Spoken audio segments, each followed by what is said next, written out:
Welcome to the Ricky Matthews Show from the Citizens Bank Studio. Hope you're having a great day as we continue to celebrate all the wonderful people who are making Mississippi such a great place to live, work, and play. I want to welcome our listeners from the Jackson metro area and from the Mississippi Delta, along with the Mississippi Gulf Coast. We really appreciate you joining us today. Hey, listen, I want to share something that I wrote for the Ricky Matthews Facebook page.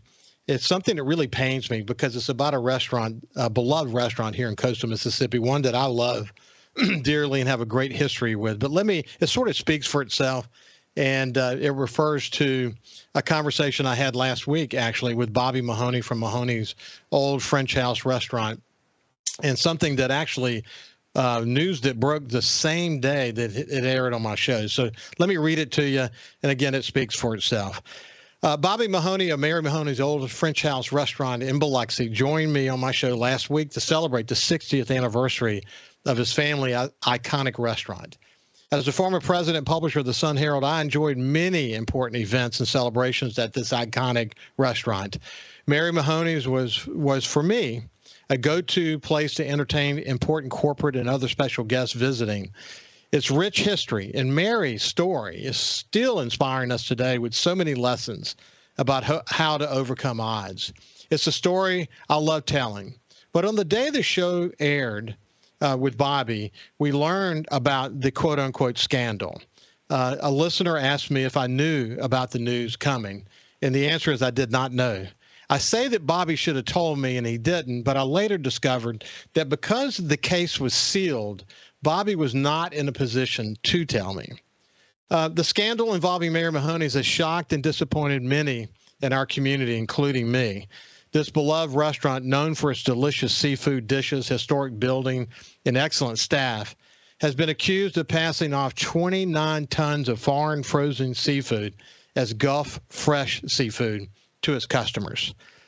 This deception not only cheated customers out of quality seafood they expected, but it also tarnished the reputation of a restaurant that has been a staple in this community for decades.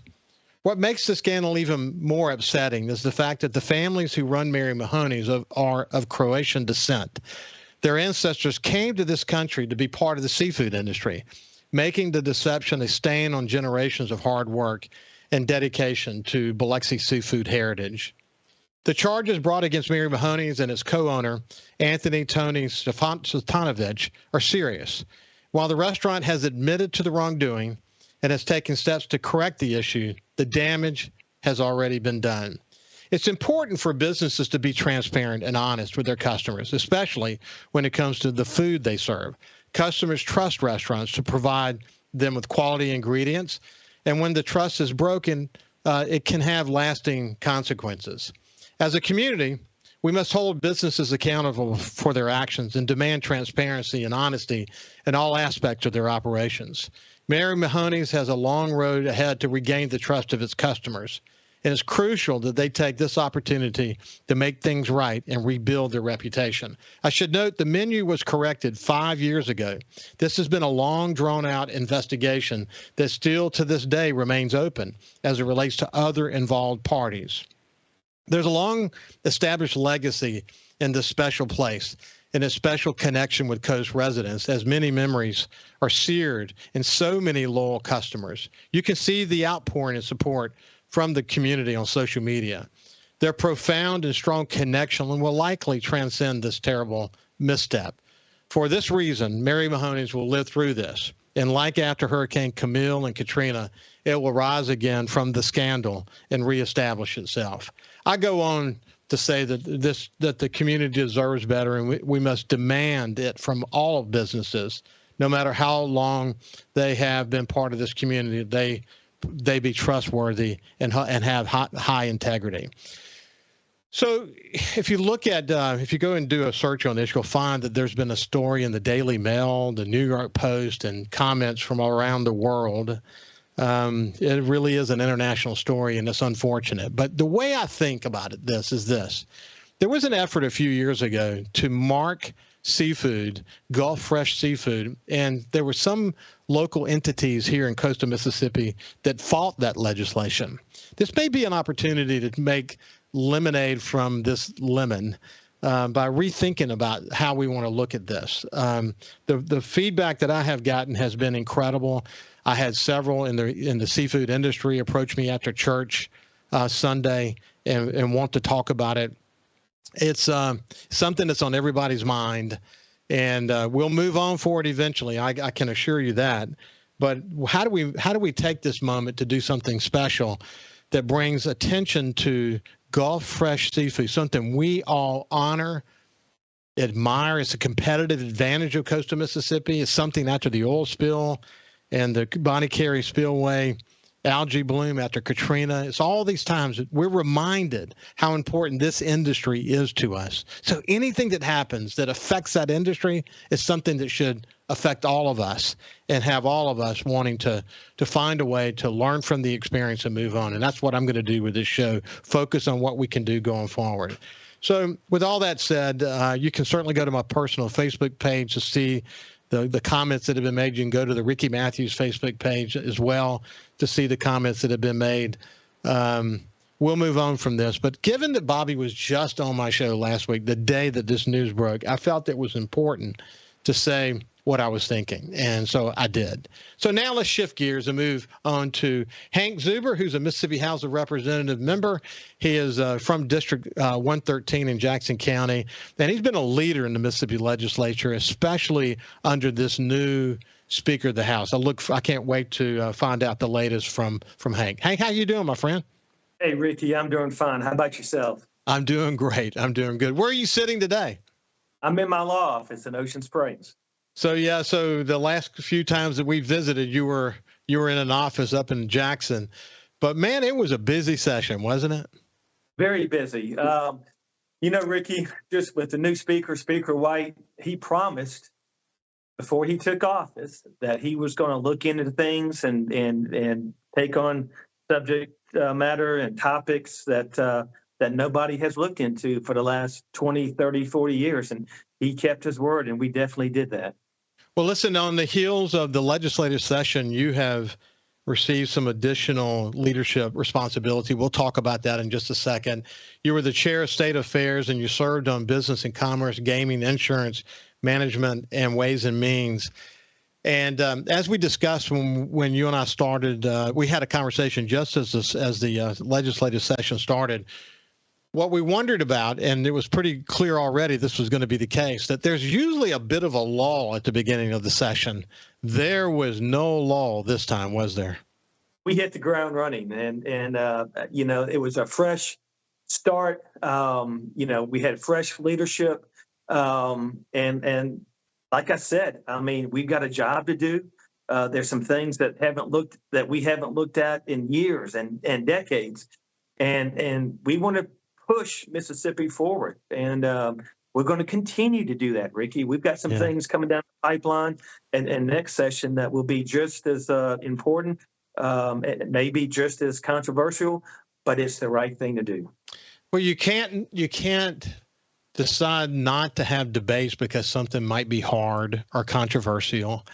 What I think that this particular session will always be remembered as one where we were willing to have important debates. And, you don't win every time. I mean, you and I have discussed this before. To get legislation through, it takes a lot of work. And the simplest pieces of legislation can get hung up. And the most difficult pieces of legislation can find success. You just never know when the formula is going to be right. But it's hard for a reason, isn't it, Hank?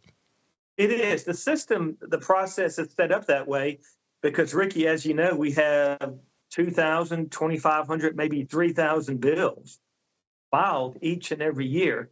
And some of them, trying to be polite about it, Ricky, are not in the best interest of the people or the state. So we're fortunate to have that process in place that makes it difficult, because if not, I mean, the session could last all year if we had to pick up 3,000 bills and vet each and every one of them. Well, you look at sort of where Mississippi is today. We have our challenges. We have our challenge. We want education to continue to be improved. We want to address the health concerns that we have about that all Mississippians don't share good health with us, and they don't share good health care with us, and we need to have those conversations. We're an economic. Go ahead, yeah. Yeah, Ricky, we do, no doubt about it. But I want to start the conversation, and I'm going to get with the speaker hopefully soon, about my number one goal for the next 3 years is to produce higher paying jobs in Mississippi. Yeah. Now, I don't know what that looks like. I don't know the framework, but if we are able to get, Ricky, higher paying jobs in Mississippi, that solves a lot of our issues. Those jobs come with benefits. Those jobs come with a retirement. Those jobs come with health care. It creates more discretionary income, which multiplies throughout the economy. So that's going to be my focus. Hank Zuber, we'll pick it up from right there when we get on the other side. This is Representative Hank Zuber from Ocean Springs. When we get back on the other side, we'll pick it up from there. We'll see you after this break. Welcome back to the Ricky Matthews Show from the Citizens Bank Studio. Appreciate you joining us today. We're having a whole show today with Representative Hank Zuber from District 113. He's from Jackson County. He's had a leadership role in the legislature for many, many years, but more recently under the leadership of a new House Speaker, Speaker Jason White. He has increasing responsibilities, and we'll talk more about that as we go forward. But hey, when we went to break, I think it's a good goal to focus on how can we get people with a higher paying job. If you think about this particular governor, Governor Tate Reeves, listen, people can say whatever they want to say, but he has put his stake in the dirt that he will be known, his legacy will be an economic development governor. How do you argue with the success that we're seeing as it relates to the size and innovation and otherwise of the economic development projects that we've announced recently? Yeah, Ricky, there's no question about it. And the governor has done a great job. But as we all know, it's a team effort. I mean, it takes the legislature to come up and pass the incentives. It takes MDA to commence and start those connections. But again, I think that if we can solve that part of the puzzle about higher paying jobs, a lot of the issues that we're facing, education, benefits, healthcare, retirement, I mean, all of those will fall into play with those jobs. But let me just a case in point, if I may, with AWS and with, as you mentioned, I am the chairman of state affairs, and we started looking at the whole procurement process in Mississippi, including information technology and just public contracts. But during that process, I came into contact with officials from Google, Apple, some very big international well-known companies. We were discussing procurement. We were discussing AWS. And I wasn't afraid to come out, and I broached the subject about, yes, we've got this huge data center. We're going to have the energy capacity to fulfill the demands. But, Mississippi wants more. We are poised to be able to not only do the data centers, but we want your software application jobs. We want your engineering jobs. And, they were taken aback a little bit, but I started telling them why. And they love Mississippi. Everybody that comes here, the Google officials, the Apple officials, they just absolutely love Mississippi. They love our approach, our way of life, and how we're just very blunt but honest, and we just tell the truth. So we're going to follow up. I mean, it's something that hopefully I can get with the speaker on, and we're going to follow up and try to have some high-level meetings with some of these officials. There is no shortage of big issues that we're facing this legislative session. I mean, the big discussion and debate around Medicaid expansion, the issues that rolled out of some of the insurance discussion with creating a state exchange, the MEP formula. It's remarkable. So we didn't approach this legislative session saying we can only focus on so many big issues. We went off and bit the whole kahuna off. And you know what? Surprisingly, even though in some areas we didn't have complete success, the amount of awareness that we created around what some of Mississippi's challenges are create a clarion call for future discussions and debates to try to find some solutions, because these are not easy solutions, are they? No, and don't forget, but that's always a good thing. And like you said earlier, it's healthy to have a debate. That's the way we learn. That's the way you bring attention to different topics and subjects. But the speaker has obviously, I mean, he's very intelligent, but at the same time, he's very humble. But Ricky, he's got the unique ability to take a very detailed, difficult subject matter and explain it in such a way that the typical layperson on the streets can understand. And I think that's going to be very beneficial to what we're able to accomplish in the next 3 years to help Mississippi and to move Mississippi forward. That actually played out pretty significantly when we started talking about the education funding formula. He really had a good vision for that, didn't he? He did. And that doesn't start overnight. I mean, that's something that he's been working on and his staff and chief of staff for the last, year and a half, 2 years. But, we talk about, we bit off a lot, but, we haven't even mentioned, Ricky, which is very important to the coast. We haven't even mentioned the insurance mitigation legislation that we passed, which is, hopefully can be very, very beneficial to the coast. Well, hey, let's bite them off. Let's talk about that one because, listen, one thing that's very clear from my conversations with insurance experts, especially people like Frank Bordeaux, who's writing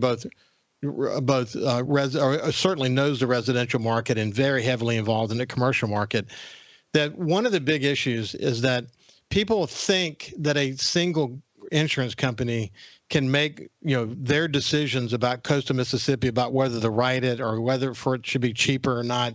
The reality is that the reinsurance markets often determine, and it's a global market, often determine what the rates are going to be. So what experience in terms of natural disasters or what some of the speculation might be about the future tends to really impact those markets. And so we have a little control at the end of the day. Now, the one thing we can control, and I did it at my house, Hank, is to mitigate. When we built our house here, we did it at gold standard, and that requires very specific things. But the fact that not everyone can afford to do that is what the legislature really focused on, and it is a big deal what you guys did. It is, and we patterned the legislation after after Alabama. And Ricky, you may know this better than I do. I am being told that on the coastal part of Alabama, Baldwin County and Orange Beach, Gulf Shores, insurance premium have actually gone down by 30% because of this program. So if we can get that implemented and have the same effect on the Gulf Coast, oh my God.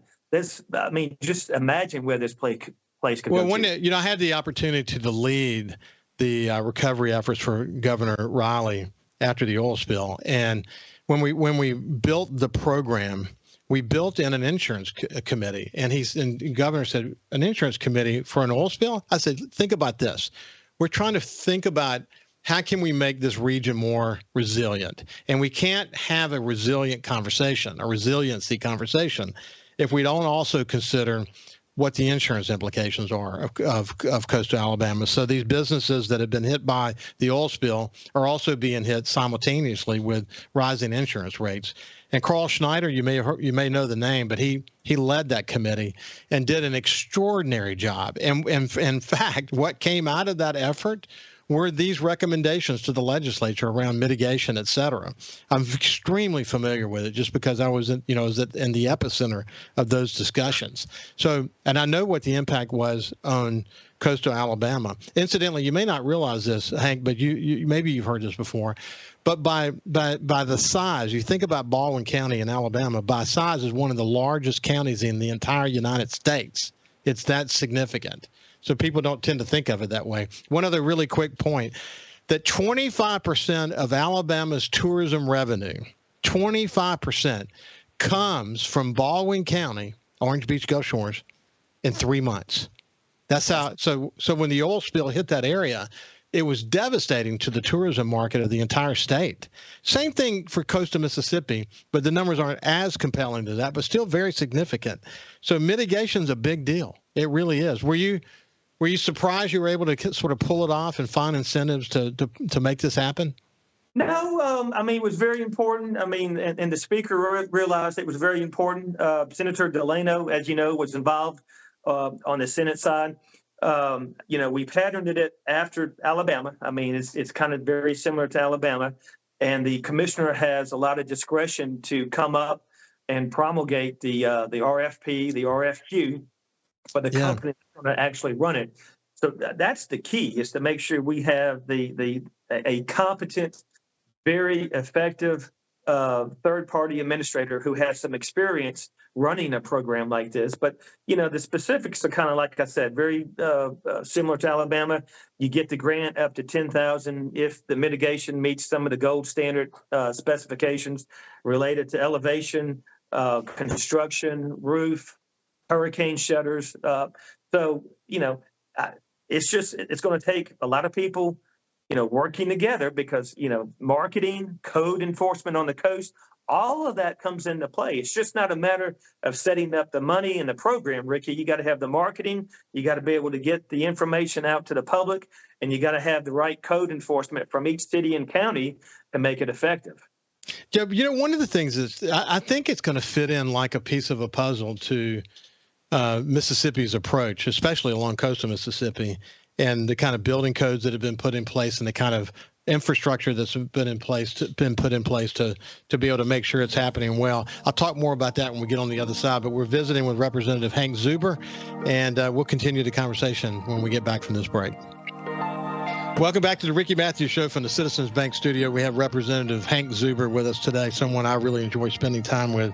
He's a growing leader in the House of Representatives here in Mississippi. When we went to break, though, we're talking about the insurance market, and the things that we can control is to mitigate. Essentially, what we're saying is we can build into the way someone's house is structured or constructed ways that can make it stronger. So when we talk about resiliency in coastal Mississippi, what we're talking about is, and Haley Barber charged us with this many times after Hurricane Katrina, but build back bigger and stronger.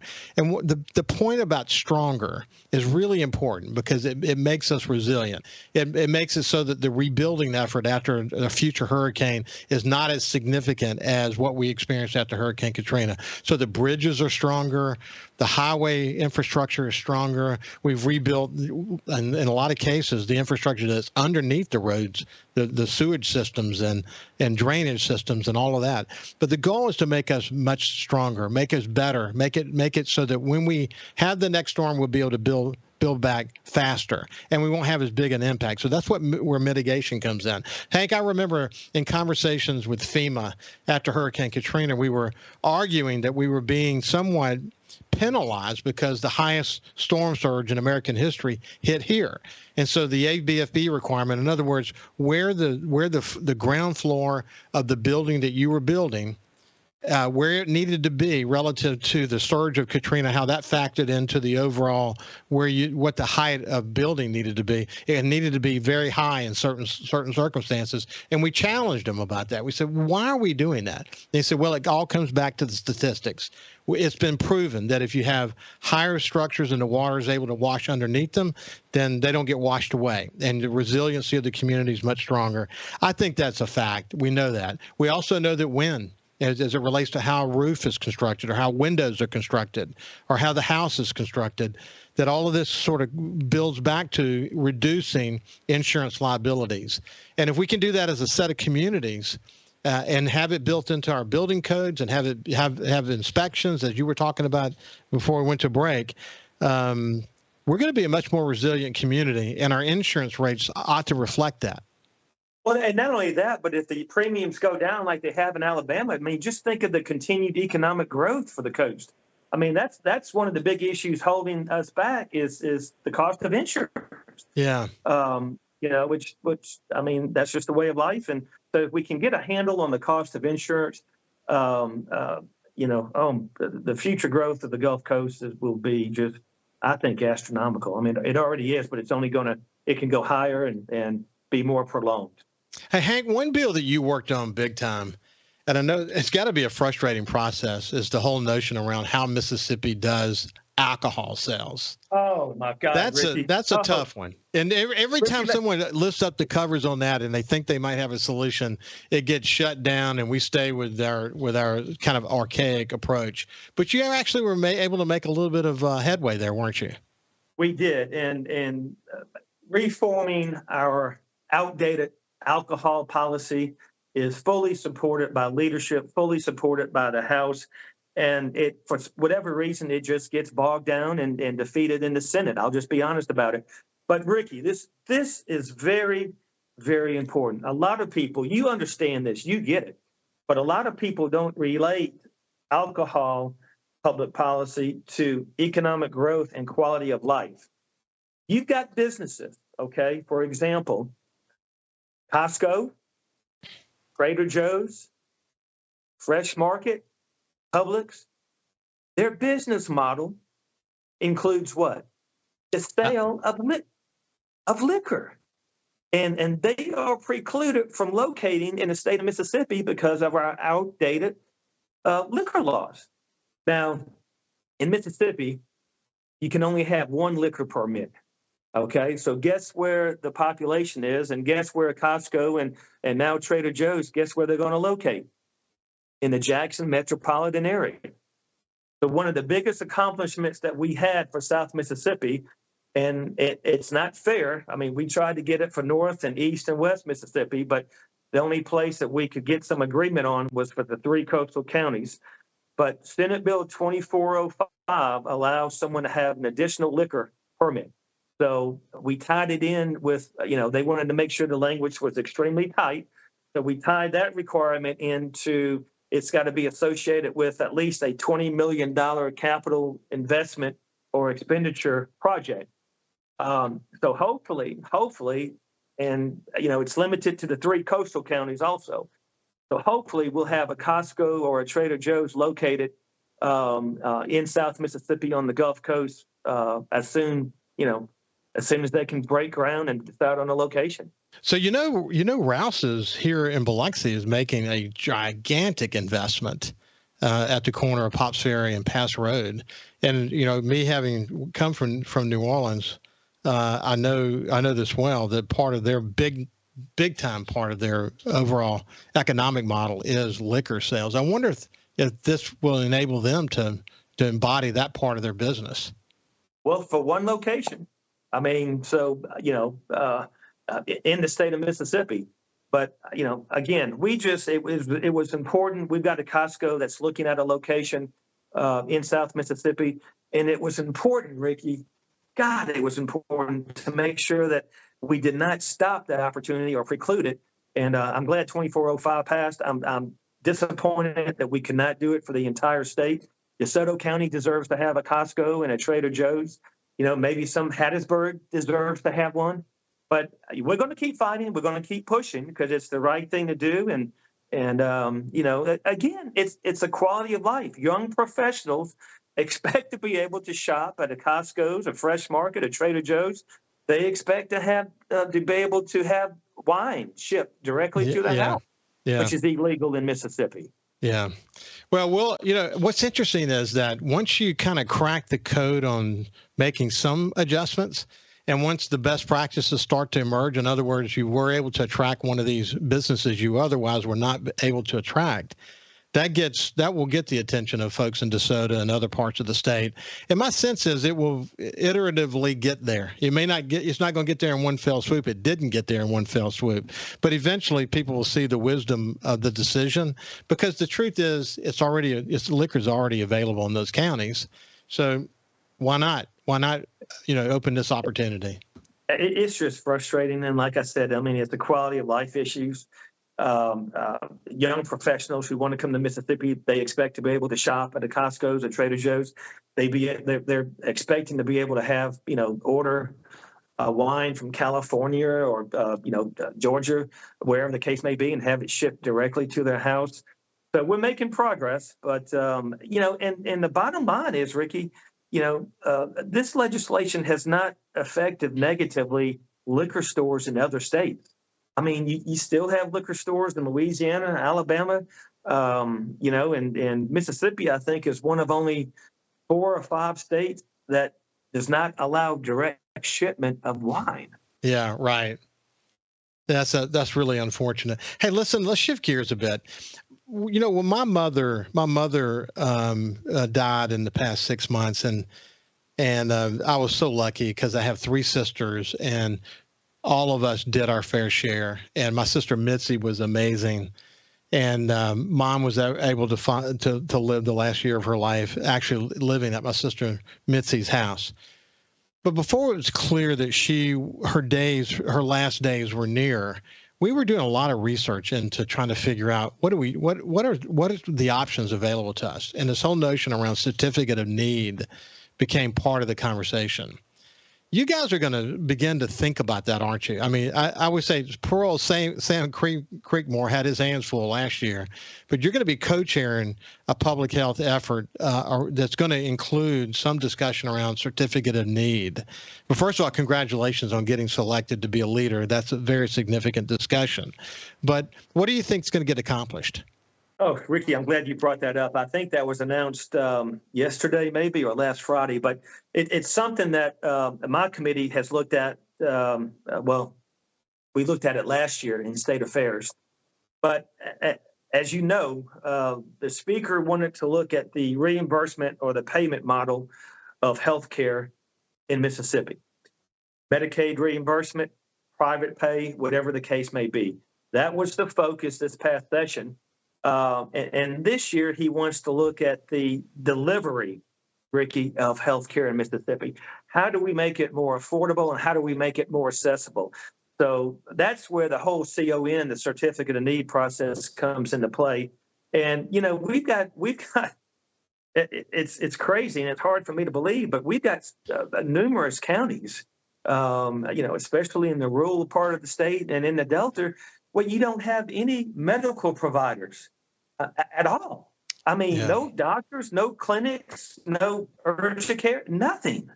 So how do we maybe open up the free market and allow some type of whatever the case may be, some type of medical provider to locate in these parts of the state and get the health care out to the people. So, Hank, let's pick it up from right there on the other side. This is Representative Hank Zuber. We'll continue the conversation after this break.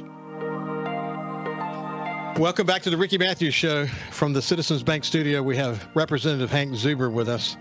And when we went to break, the whole healthcare conversation, Hank, is difficult. I mean, and so I have a place up in the Mississippi Delta, so I spend a lot of time up there. And, just as it affects me personally, I worry about if any of my family or friends who hunt with me up there, what do we do if one of us gets in a bad situation, has an accident or needs health care rapidly? And Greenwood Hospital, we've had many discussions about Greenwood Hospital, and a growing challenge in all of the Delta around what you can do and where you can get the kind of critical care that you need. This is one of the reasons, maybe you and I talked about this before, but I have maintained that as a state we should the conversation shouldn't be, and I'm not saying it is in this particular case, but I'm just saying it should not be a discussion about Medicaid expansion. We should set that over here to the side. We should look at it as maybe Hurricane Katrina hitting the entire state. It certainly has seemed to have done that on the healthcare side, and take a more holistic look at the whole situation. What's available where? What's the relationship between the clinics and the hospitals? Where should critical care be available? And on and on and on. And then once we say, okay, maybe there's some re-engineering that needs to take place there. That's on the provider side. I think that's part of the conversation you guys are going to have. And then what role does Medicaid expansion and other capabilities around funding, what role does that play instead of looking at that inside of a vacuum?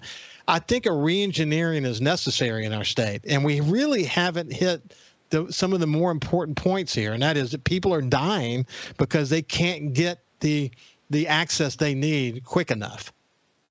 There's no question about it, Ricky. They go together. You've got the payment or the reimbursement side, and you got the accessibility and the delivery side of healthcare. So, and the speaker knows that they go together. It's a big picture. And you mentioned earlier that the speaker is not afraid to tackle new issues and to take on new subject matter and no matter how contentious, and CON is another one of those topics. I mean, 5-10 years ago, I mean, even bringing up the word CON, you just couldn't even do it. It wasn't going to go anywhere if you filed any legislation to modify it, to try to improve it. But it's just amazing how the times have changed, and I'm just re-energized because the speaker doesn't matter what topic he takes on, as long as he feels like it's the right thing to do. And Ricky, and to your listening audience, if he feels like it's the right thing to do, it doesn't matter who is on the other side. It doesn't matter which special interest and which special interest group is on the other side. And it doesn't matter how much money is on the other side. He's going to go forward. He's going to try to change whatever needs to be changed for the best interest in the future of Mississippi. And the CON process is one of those topics. Hey, Hank, that's refreshing to me, though, and for people who are close to the legislative process, it's been frustrating, to be honest with you, before this moment, before Jason White was there, that we would just not have certain conversations. If people tried to extend a bill or a conversation around some of these issues, they just got shut down. And we don't solve problems shutting down debate and discussion.